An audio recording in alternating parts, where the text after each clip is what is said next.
एक बार की बात है, एक गरीब मेहनती मजदूर रोज पहाड़ों से पत्थर तोड़कर उसे बाजार में बेचा करता था। इस तरह वो सुबह से शाम तक मेहनत करके अपने परिवार का पेट पाल रहा था।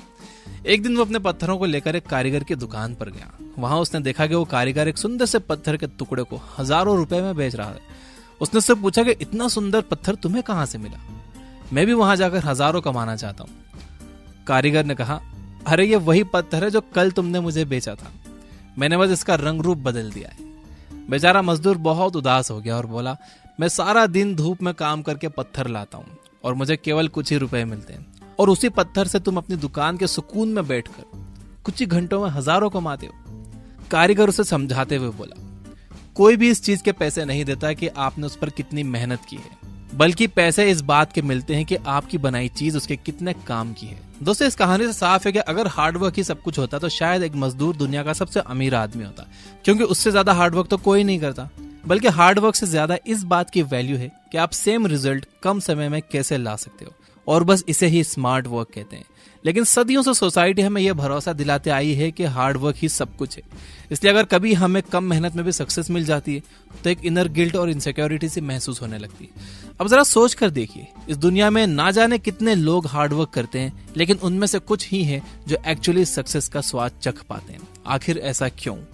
क्योंकि वो कुछ लोग स्मार्ट वर्क करते हैं। स्मार्ट वर्क करके आप अपना टाइम, रिसोर्सेज, एनर्जी ये सब सेव करते हो, जिसे आगे आप किसी और प्रोडक्टिव वे में यूज कर सकते हो।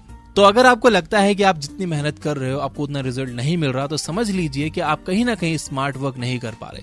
आज के वीडियो में हम बात करेंगे कुछ ऐसे जरूरी लाइफ लेसन्स के बारे में जो आपको स्मार्ट वर्क करना सिखाएंगे और आपके एसेंशियल लाइफ स्किल्स को इम्प्रूव करके आपकी लाइफ को प्रोफेशनली और पर्सनली एक नए आयाम पर ले जाएंगे। नंबर 1 है, खुद से सवाल करना जरूरी है।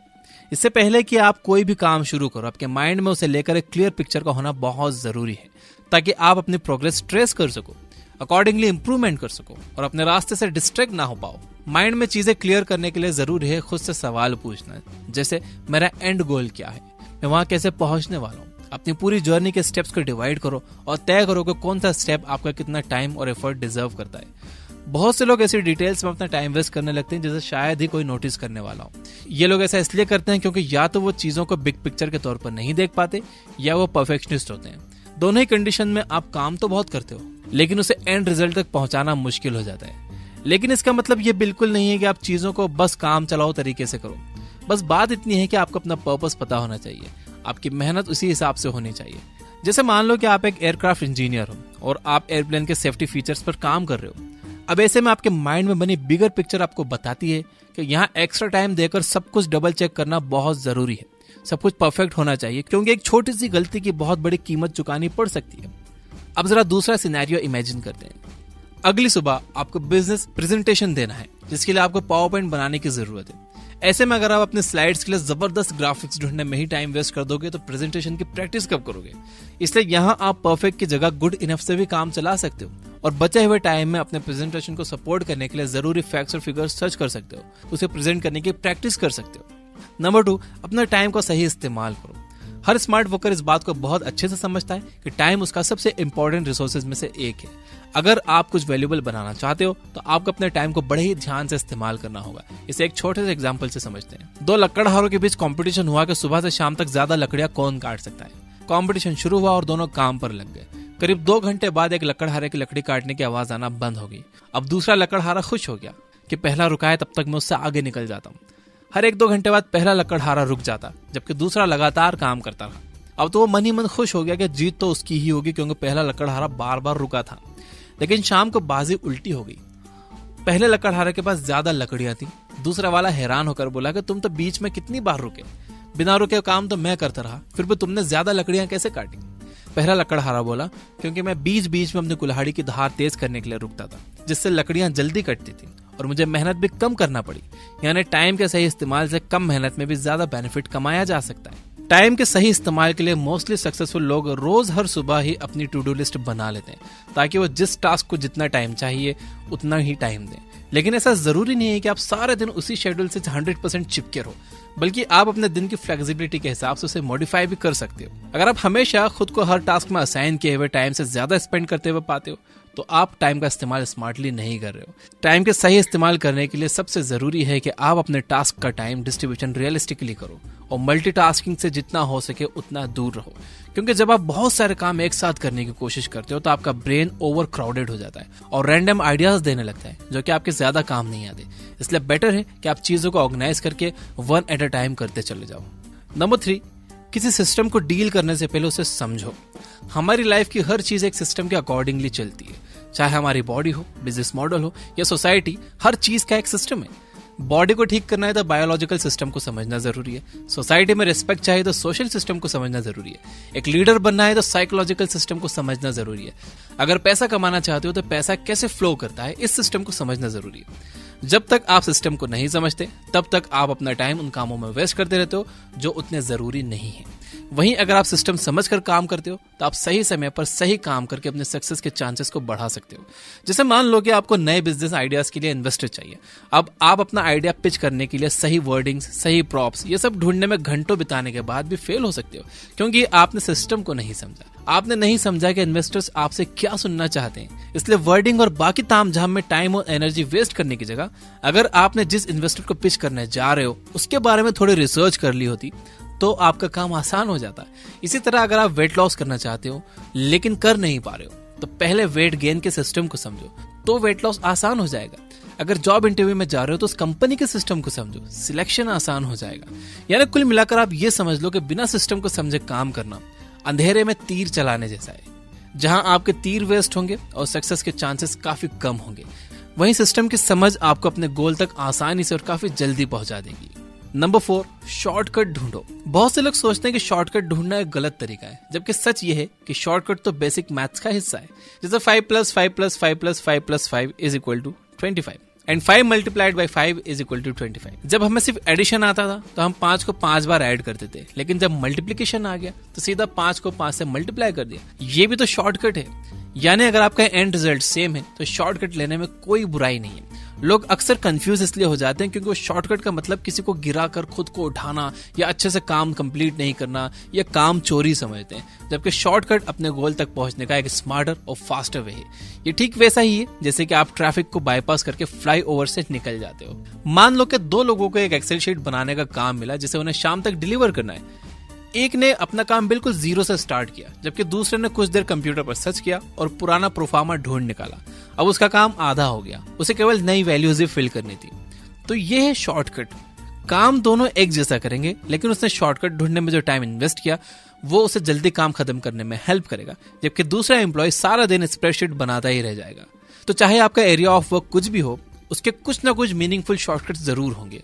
बस थोड़ा सा टाइम इन्वेस्ट करके उन्हें ढूंढो और आपका काम बाकियों से काफी जल्दी और एफिशिएंटली हो जाएगा। नंबर 5, जब जरूरत पड़े हेल्प लो। हर किसी को कभी ना कभी हेल्प की जरूरत पड़ती है। अगर आप चाहते हो कि आपका काम अच्छे से अच्छा हो तो आपको हेल्प लेना पड़ेगा, और स्मार्ट लोग कभी भी हेल्प लेने से हिचकिचाते नहीं है। एक बेहतरीन बिजनेसमैन होने के बावजूद भी अपने जबरदस्त आइडिया को जमीनी हकीकत बनाने के लिए आपको दूसरों की हेल्प लेनी ही पड़ेगी। जैसे आपको अपनी ई-कॉमर्स वेबसाइट बनानी है जिसमें एक web designer, blogger, promotional team, सबकी जरूरत पड़ती है। अगर आप ये सब खुद करने निकल गए तो कितनी मेहनत और कितना वक्त जाएगा। आपको वेबसाइट लॉन्च करने में तो 2-3 साल लग जाएंगे, जबकि यही काम आप आउटसोर्स करवा के कुछ महीनों में ही कर सकते हो, बल्कि कुछ दिनों में ही कर सकते हो। स्मार्ट लोग ना सिर्फ ये समझते हैं कि उन्हें कब हेल्प की जरूरत है, बल्कि उनके पास एक नेटवर्क भी होता है जिससे वो काम आने पर मदद ले सकते हैं। जब आप अपने कलीग्स के साथ अपने आइडियाज और प्रॉब्लम्स शेयर करते हो तो लोगों के सजेशंस के बीच कई बार बड़ी से बड़ी प्रॉब्लम का सिंपल सॉल्यूशन या कोई धमाकेदार आइडिया निकल आता है जो शायद अकेले बैठकर सोचने से नहीं आता।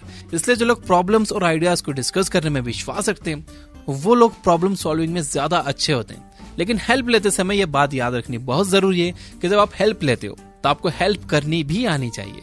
जो लोग आपकी हेल्प के लिए तैयार रहते हैं उनकी हेल्प के लिए आपको भी तैयार रहना होगा, तभी आप एक हेल्दी सोशल नेटवर्क तैयार कर पाओगे। और हर स्मार्ट इंसान की बैकबोन होता है ये social network. Number 6, distraction free working slots में काम करो।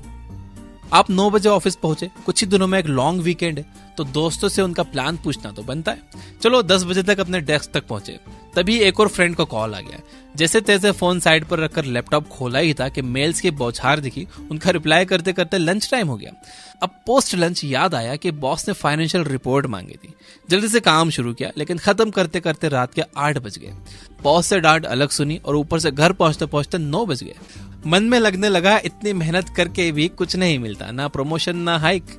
लेकिन क्या आपने सोचा है कि अगर आपने लंच से पहले का टाइम डिस्ट्रैक्शंस में वेस्ट नहीं किया होता तो शायद आपका काम 4 बजे ही हो जाता, और ना केवल बॉस खुश होता बल्कि आप आराम से घर जाते। डिस्ट्रैक्शन फ्री एनवायरनमेंट में कोई भी काम जल्दी होता है क्योंकि हम अपना फ्लो मेंटेन कर पाते हैं। फ्लो स्टेट में आपका क्वालिटी ऑफ वर्क और क्वांटिटी ऑफ वर्क दोनों बढ़ जाते हैं और आपको काम करने में मजा भी आता है। फ्लो स्टेट पर मैंने एक बहुत डिटेल्ड वीडियो बनाया था, आई बटन में लिंक दे दूंगा।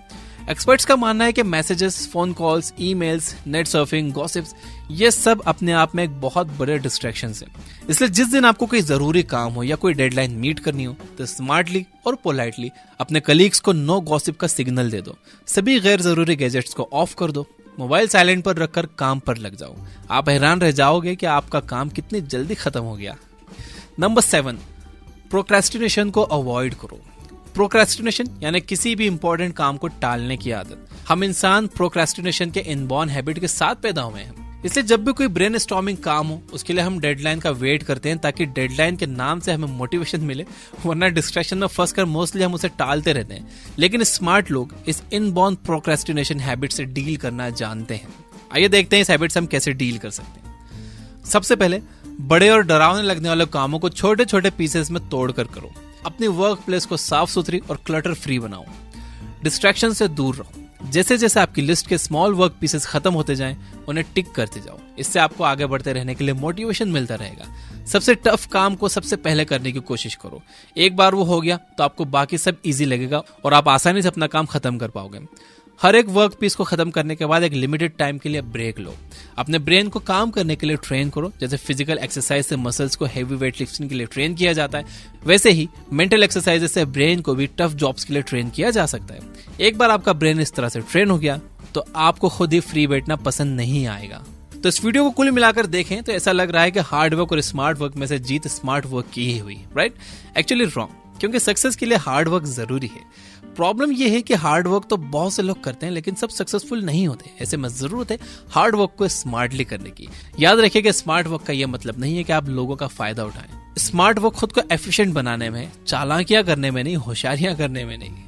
तो क्योंकि आपने इस वीडियो को लास्ट तक देखा तो आपके लिए एक बोनस टिप। इस पिक्चर को ध्यान से देखिए। हम सब ये समझते हैं कि एक भारी क्यूब को हिलाना कितना मुश्किल है, लेकिन अगर उसे एक स्फेयर बना दिया जाए तो हम उसे 10 गुना तेजी से घुमा सकते हैं। और इसलिए हम अपनी पूरी लाइफ बस यही फिगर आउट करते रहते हैं कि इस क्यूब को स्फेयर कैसे बनाया जाए। लेकिन आपको पता है कि स्मार्ट लोग क्या करते हैं? वो एक गाड़ी मंगाकर इस क्यूब को उसमें डालकर ले जाते हैं। और रही बात गाड़ी की खर्चे की, तो अगर आपके पास लोडिंग गाड़ी है तो आप इस जैसे कई क्यूब एक बार में ले जा सकते हो और इन क्यूब्स को बेचकर मिले पैसों से आप गाड़ी का किराया भर सकते हो। वीडियो पसंद आया हो तो लाइक जरूर करना, सब्सक्राइब नहीं होगा तो सब्सक्राइब कर लेना, घंटी वंटी नहीं दबाई तो दबा देना। Finally, you guys are amazing. Keep reading, keep learning, keep growing. Thank you for watching.